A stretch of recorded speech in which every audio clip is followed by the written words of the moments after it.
Jadi setelah tauhid itu apa? Lalu bisa bicara dengan salah sambung. Pokoknya setelah tauhid apa? Akhlak. Akhlak.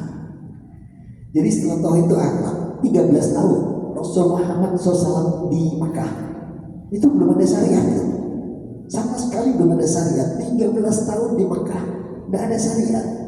Rasul berdakwah cuma dengan tauhid dan akhlak, tauhid akhlak, tauhid akhlak.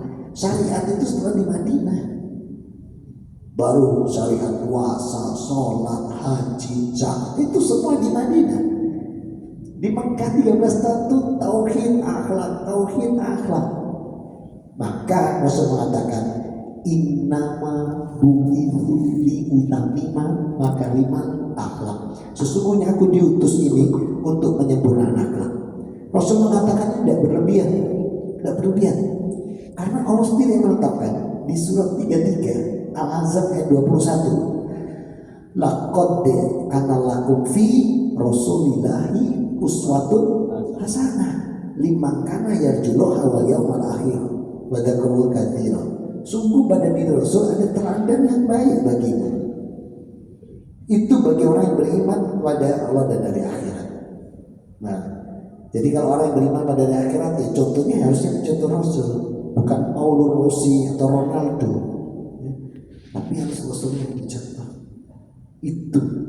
Ini perintah Allah. Dan Rasul ini memang diberi keistimewaan dibandingkan para nabi yang lain. Meskipun kita tidak pernah membanding-bandingkan, la nufarriqu baina ahadin min rusuli wa qalu sami'na wa ata'na. Itu kita tidak pernah membedakan kok dari Adam sampai Rasul. Kita taat karena semua ajarannya sama, berserah diri pada Allah, tauhid, ikhlas, semua sama. Sehingga inilah yang melebihkan umat Islam dengan umat lain. Sehingga Allah katakan kuntum ukhrijat linnas, kamu itu umat terbaik. Nah, maka kalau kita mendapat predikat terbaik, ya ayo dijaga.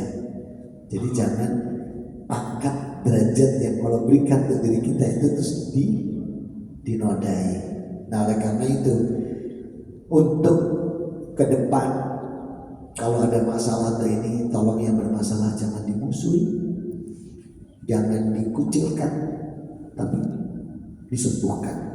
Nah, penyembuhannya banyak. Mungkin diasingkan tadi itu, kalau negeri kita mungkin penjara kayaknya. Nah, itu kategori diasingkan dalam ayat Al-Maidah 33, di penjara. Salib dibunuh mungkin ya kegiatannya dihentikan, itu maknanya. Ini sama halnya disebutkan Allah di surat 5 ayat 38. Kalau di surat 5 38 ini pembuat kerusakan juga ini. Surat 5 ayat 38. Apa kata Allah? Wasariqu wasariqatu faqtu addayhum jazaan bima kasabana kalam min Allah wallahu azizun hakim. Artinya, adapun orang-orang laki-laki maupun perempuan yang mencuri, potonglah tangan keduanya sebagai balasan atas dosa mereka dan sebagai siksaan dari Allah. Itu memang di masa itu atau di negeri yang hukumnya berpegang pada syariat Islam.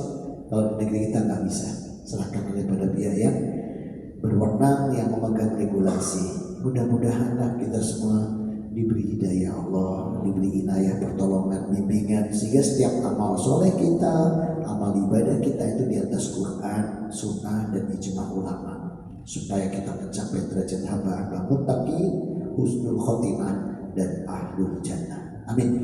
Ini renungan kita maghrib ini. Ada 10 menit menjelang adzan. Saya memang hentikan sampai di sini supaya kita bisa diskusi. Ada yang mau diskusikan? Atau ada yang mau nambah materi? Silakan duduk sini. Saya tak ganti duduk bawah, boleh? Silakan. Ya. Ya. Masih kata ya. Ya.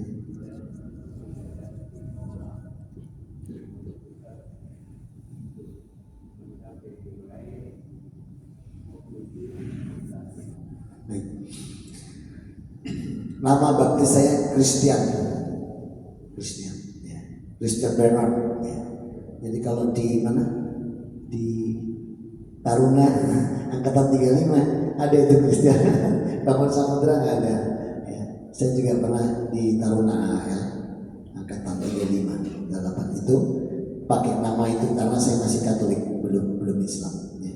Teman-teman saya 35 kalau manggil saya ya Chris. Nah, saudara-saudaraku, untuk menjaga istiqomah ini Allah letakkan di surat 41 ayat 30. Coba kita buka surat 41 ayat 30. Ini Allah sendiri yang cara ngajarin. 41 itu Fusilat ya, ayat 30. Ini caranya nih. Innal ladina qalu rabbuna Allahu tsumastaqam tatanazzalu alaikumul malaikatu alla takhafu wa la tahzanu wa abshiru bil jannati allati kuntum tu'adun. Sesungguhnya orang yang berkata Allah itu Rabb, kemudian dia istiqomah. Nah, dia mengatakan tidak ada Tuhan selain Allah, terus dia istiqomah dan berbuat kebaikan. Ini pasti sampai ketemu Allah. Apalagi ditambahkan sama Allah di surat 18 ayat 110. Faman sa'a yarju liqa rabbi fayaman amalan sholihan wa la yusrik bi ibadati rabbihi ahada. Maka siapa yang ingin bertemu Allah atau masuk surga, ini istiqomah ini. Karena nanti akhirnya surga. Berbuat saja kebaikan. Jangan pernah menyekutukan Allah dengan apapun dalam beribadah kepadanya. Itu Allah sendiri yang ngajari. Terus Rasul sampaikan ke sahabat atas dasar ayat ini. Rasul keluarkan hadis. Makanya kalau kamu ibadah, anggap besok mati. Tapi kalau kamu bekerja, anggap Allah sedang memberimu berkah umur yang panjang. Jangan dibalik. Mas gak kantor, gak usah semua itu akan mati. Ya nyanyi itu keluarganya. Jangan dibalik. Jadi kamu ibadah. Ini iya kalau saya bisa besok ibadah lagi. Kalau gak bisa, maka dia akan kusuk, dia akan sungguh-sungguh optimal. Nah ini yang namanya menjaga istiqomah. Rasul tidak.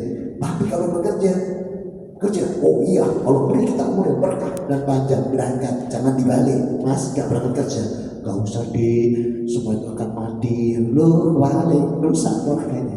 Jadi itu terjawab. Alhamdulillah. Ada yang lain? Ada kurang berapa menit? Berapa menit? Cukup ya persiapan kita. Mudah-mudahan bisa bermanfaat. Mohon maaf saya tidak ikut Isa kali ini ya. Nanti saya ambil karena saya masih melanjutkan lagi amanah di Karangasem. Mohon izin ya memang. Tapi nanti materi saya kirim. Mari kita tutup dengan doa untuk majelis. Subhanakallahumma wa bihamdika asyhadu an la ilaha illa anta astaghfiruka wa atubu ilaik. Alhamdulillahirabbil alamin. Wassalamualaikum warahmatullahi wabarakatuh.